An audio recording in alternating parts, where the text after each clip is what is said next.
আকাশবাণী কলকাতা খবর পড়ছি চঞ্চল ভট্টাচার্য। প্রথমে বিশেষ খবর। সংশোধিত ওয়াকফ আইনকে চ্যালেঞ্জ জানিয়ে দায়ের হওয়া একগুচ্ছ আবেদনের প্রেক্ষিতে শীর্ষ আদালত 7 দিনের মধ্যে কেন্দ্রকে জবাব দাখিল করতে বলেছে। কলকাতা হাইকোর্ট মুর্শিদাবাদের উপদ্রুত অঞ্চলে কেন্দ্রীয় নিরাপত্তা বাহিনী থাকার মেয়াদ বাড়িয়েছে। বিলের ওপর রাষ্ট্রপতির সিদ্ধান্ত গ্রহণের সময়সীমা বেঁধে দেওয়া নিয়ে সুপ্রিম কোর্ট সম্প্রতি যে রায় দিয়েছে তা নিয়ে উদ্বেগ প্রকাশ করেছেন উপরাষ্ট্রপতি। আজ বিশ্ব ঐতিহ্য দিবস। এবারের এই দিনটি পালনের মূল ভাবনা প্রাকৃতিক বিপর্যয় ও সংঘাতের আবহে বিপন্ন ঐতিহ্য।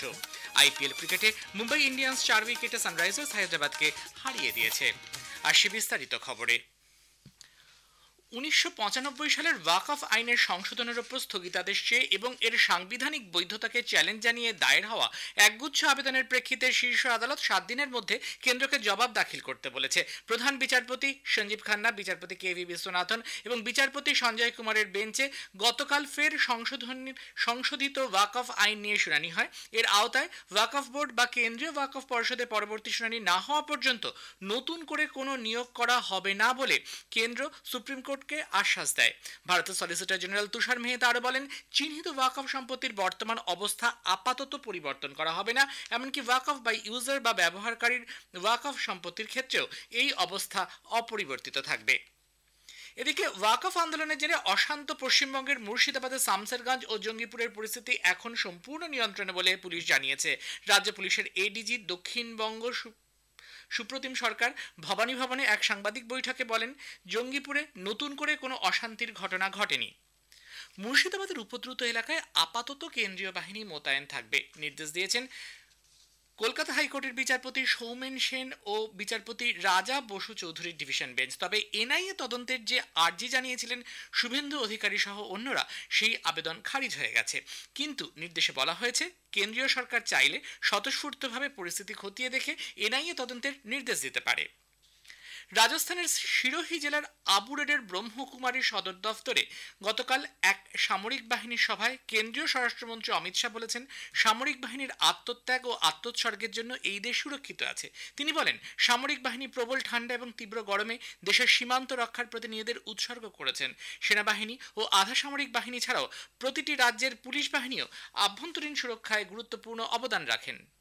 आंतरिक सुरक्षा की बात करें तो सेना और सीएपीएफ छोड़कर सभी राज्यों की पुलिस भी कानून और व्यवस्था की परिस्थिति संभालकर हर निर्बल को संरक्षण देने का काम करती हैं, परंतु ये काम एक प्रकार से ढेर सारा तनाव पैदा करने वाला है।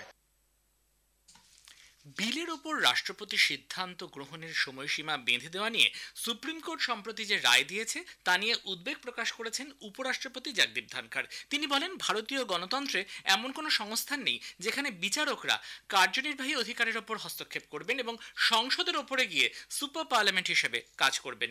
নতুন দিল্লিতে গতকাল উপরাষ্ট্রপতি এনক্লেভে রাজ্যসভার ইন্টার্নদের 6ষ্ঠ ব্যাচের সঙ্গে ভাষণে শ্রী ধনখড় বলেন, ক্ষমতা কার্যকর করার ক্ষেত্রে প্রত্যেকেরই অত্যন্ত সংবেদনশীল থাকতে হবে।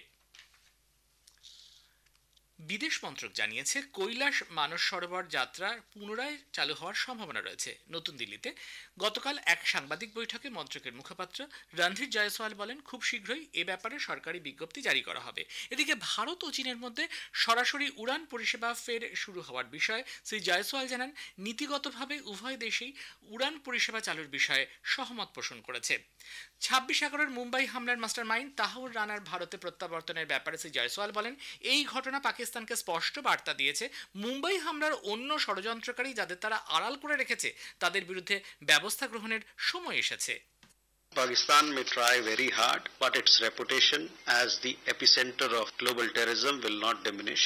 The extradition of Rana is a reminder yet again to Pakistan that it needs to act to bring to justice other perpetrators of Mumbai terror attacks, whom it continues to shield. প্রধানমন্ত্রী নরেন্দ্র মোদী আগামী 27 April রবিবার আকাশবাণীতে প্রতি মাসের বেতার অনুষ্ঠান মন কি বাতে তাঁর চিন্তাভাবনা সকলের সঙ্গে ভাগ করে নেবেন। এটি হবে মন কি বাতের 121তম পর্ব। আকাশবাণী ও দূরদর্শনের সবকটি প্রচার তরঙ্গ এবং নিউজ অন এআইআর .com ওয়েবসাইটে আর মোবাইল অ্যাপে বেলা 11টা থেকে মন কি বাত শোনা যাবে। এআইআর ডিডি নিউজ প্রধানমন্ত্রীর কার্যালয় এবং তথ্য সম্প্রচার মন্ত্রকের ইউটিউব চ্যানেলেও তা শোনা যাবে। হিন্দি ভাষায় সম্প্রচারের ঠিক পরেই আঞ্চলিক ভাষায় মন কি বাত সম্প্রচারিত হবে। ওই দিন রাত 8টায় আঞ্চলিক ভাষায় তর্জমা আবারও সম্প্রচারিত হবে। আকাশবাণী কলকাতার এফএম হেডলাইন আবারও চালু হতে চলেছে। নিয়মিত সংবাদ বুলেটিনের পাশাপাশি আগামী রবিবার 20 এপ্রিল থেকে চালু হবে ঘন্টায় ঘন্টায় এই হেডলাইন। শোনা যাবে সকাল 7টা থেকে রাত 9টা পর্যন্ত আকাশবাণী কলকাতা এফএম রেইনবো প্রচার তরঙ্গে। এ খবর প্রচারিত হচ্ছে আকাশবাণী থেকে। আজ বিশ্ব ঐতিহ্য দিবস। প্রাকৃতিক বিপর্যয় ও সংঘাতের আবহে বিপন্ন ঐতিহ্য, এই ভাবনায় এবছর এই দিনটি উদযাপিত হচ্ছে। ভারতে বিশ্ব ঐতিহ্যের তালিকায় 43টি স্থান অন্তর্ভুক্ত রয়েছে।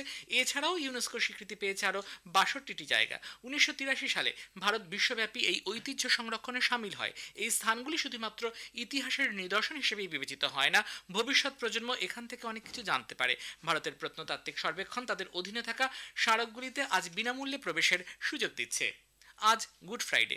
যথাযথ ধর্মীয় উদ্দীপনার মধ্য দিয়ে দেশজুড়ে দিনটি উদযাপিত হচ্ছে। প্রভু যিশুকে ক্রুশে বিদ্ধ করা, তাঁর মৃত্যু এবং সমাধি থেকে পুনরুজ্জীবনের স্মরণে এই দিনটি পালিত হয়। কেন্দ্রীয় মন্ত্রী ডক্টর মনসুখ মান্ডভিয়া নতুন দিল্লিতে গতকাল জাতীয় ডোপ নির্ণয় পরীক্ষাগারে বিশ্বের 17তম ক্রীড়া পাসপোর্ট ব্যবস্থাপনা কেন্দ্রের উদ্বোধন করেন। এই কেন্দ্র খেলোয়াড়দের স্বচ্ছতা ও তাদের ন্যায়পরায়ণতা রক্ষার উদ্দেশ্যে ক্রীড়াবিদদের বায়োলজিক্যাল পাসপোর্ট ব্যবস্থাপনার যাবতীয় কাজ করবে। ভারতে স্মার্টফোন রপ্তানি রেকর্ড 2 লক্ষ কোটি টাকায় পৌঁছেছে। গত অর্থ বছরের প্রথম 10 মাসে স্মার্টফোন ভারতে সবথেকে বৃহত্তম রপ্তানি পণ্য হিসেবে উঠে এসেছে। ওমানের বিদেশ মন্ত্রক জানিয়েছে, মার্কিন যুক্তরাষ্ট্র এবং ইরান আগামীকাল রোমে পারমাণবিক পরীক্ষা নিরীক্ষা সংক্রান্ত যে আলোচনায় বসবে, তারা সেই বৈঠকে মধ্যস্থতা করবে। ওমান আশা করে দ্বিতীয় পর্যায়ের এই আলোচনা ফলপ্রসূ হবে। রোমে বৈঠকের ব্যবস্থা করায় তারা ইটালি সরকারকে ধন্যবাদ জানিয়েছে। 12 এপ্রিল ওমানে প্রথম বৈঠক ইতিবাচক এবং গঠনমূলক ছিল বলে দুটি দেশই জানিয়েছে। ইটালিতে নেপালসের দক্ষিণাঞ্চলে মাউন্ট ফাইটোর কাছে একটি কেবল কারের কেবল মাটিতে পড়ে গেলে 4 জন পর্যটকের মৃত্যু হয়েছে। দুর্ঘটনায় আরও একজন গুরুতর আহত হয়েছেন এবং তাকে হেলিকপ্টারে করে হাসপাতালে নিয়ে যাওয়া হয়েছে। ঘটনার পরে দ্রুত উদ্ধার কাজ শুরু হয়। ইটালির সংবাদ মাধ্যম জানিয়েছে, একটি সাপোর্ট কেবল ছিঁড়ে যাওয়ার ফলে সেটি ভেঙে পড়ে। ঘটনার সময় নিচে থাকা দ্বিতীয় কেবলটিতে 16 জন লোক ছিলেন।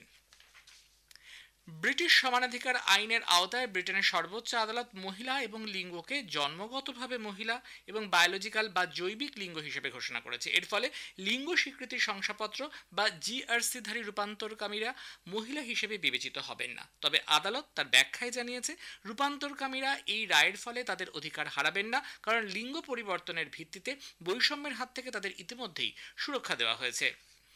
উল্লেখ্য, 2018-এ স্কটল্যান্ড আইনসভায় পাশ হওয়া একটি আইনে সেদেশের সমস্ত সরকারি সংস্থার পরিচালক মণ্ডলীতে 50% মহিলা প্রতিনিধি বাধ্যতামূলক করা হয়। পাঞ্জাবের 14টি জঙ্গি হামলার মূল চক্রী হরপ্রীত সিং ওরফে হ্যাপি পাসিয়াকে মার্কিন যুক্তরাষ্ট্রের ইমিগ্রেশন অ্যান্ড কাস্টম এনফোর্সমেন্ট আটক করেছে। জাতীয় তদন্তকারী সংস্থা এনআইএও তাকে খুঁজছিল। এবছরের শুরুতে পাসিয়ার বিরুদ্ধে চণ্ডীগড়ে একটি বাড়িতে এবং পাঞ্জাবের থানাগুলিতে গ্রেনেড হামলায় জড়িত থাকার জন্য 5 লক্ষ টাকা পুরস্কার ঘোষণা করে এনআইএ। পাকিস্তানের জঙ্গি হরবিন্দর সিং সান্ধু ওরফে রিদ্দাস ঘনিষ্ঠ সহযোগী ছিল পাসিয়া। পাকিস্তানের আইএসআই এবং নিষিদ্ধ জঙ্গি গোষ্ঠী বাব্বর খালসা ইন্টারন্যাশনালের সঙ্গে যোগসাজশে পাঞ্জাবের বেশ কয়েকটি জঙ্গি কার্যকলাপেও যুক্ত ছিল হ্যাপি। মুম্বাইয়ের ওয়াংখেড়ে স্টেডিয়ামে গতকাল আইপিএল ম্যাচে মুম্বাই ইন্ডিয়ান্স 4 উইকেটে সানরাইজার্স হায়দ্রাবাদকে হারিয়ে দিয়েছে। হায়দ্রাবাদের 5 উইকেটে 162 রানের জবাবে মুম্বাই 18 ওভার 1 বলে 6 উইকেটের জন্য প্রয়োজনীয় রান তুলে নেয়। মুম্বাই 7 ম্যাচে 6 পয়েন্ট সংগ্রহ করেছে। হায়দ্রাবাদের 7 ম্যাচে পয়েন্ট সংগ্রহ 4। শেষে বিশেষ খবর আরও একবার। সংশোধিত ওয়াকফ আইনকে চ্যালেঞ্জ জানিয়ে দায়ের হওয়া একগুচ্ছ আবেদনের প্রেক্ষিতে শীর্ষ আদালত 7 দিনের মধ্যে কেন্দ্রকে জবাব দাখিল করতে বলেছে। কলকাতা হাইকোর্ট মুর্শিদাবাদের উপদ্রুত অঞ্চলে কেন্দ্রীয় নিরাপত্তা বাহিনী থাকার মেয়াদ বাড়িয়েছে। বিলের ওপর রাষ্ট্রপতির সিদ্ধান্ত গ্রহণের সময়সীমা বেঁধে দেওয়া নিয়ে সুপ্রিম কোর্ট সম্প্রতি যে রায় দিয়েছে তা নিয়ে উদ্বেগ প্রকাশ করেছেন উপরাষ্ট্রপতি। আজ বিশ্ব ঐতিহ্য দিবস। এবারের এই দিনটি পালনের মূল ভাবনা প্রাকৃতিক বিপর্যয় ও সংঘাতের আবহে বিপন্ন ঐতিহ্য। খবর শেষ হলো। এরপর খবর শুনবেন 7টা বেজে 25 মিনিটে।